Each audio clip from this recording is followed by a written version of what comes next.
Jason Azzopardi li bl-aħħar reshuffle sar Ministru tal-Kompetizzjoni u Konsumatur għalli Franco De Bono nesa x'inhuma l-valuri tal-lejaltà, tal-korrettezza u tal-imġiba politika.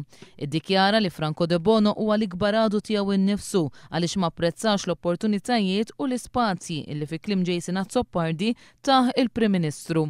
Forsi Franco ma apprezzax biżejjed ukoll l-opportunitajiet li natawlu. Waħda minn dawn l-opportunitajiet skont Jason Azzopardi kien is-safar li Lawrence Gonzi ħalli l-Franco De Bono miegħu.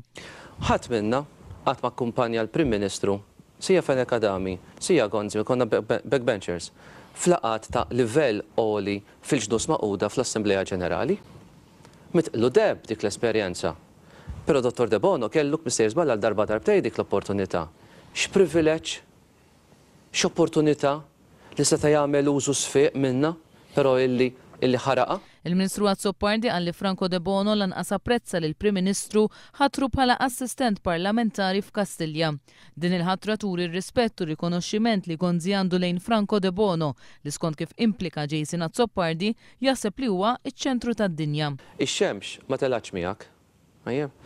Inti m'intix iċ-ċentru tad-dinja.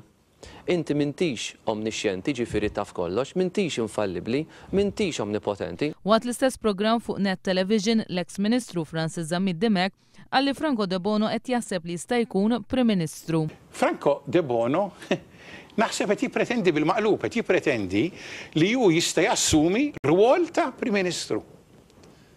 Din ma tistax tagħmilha.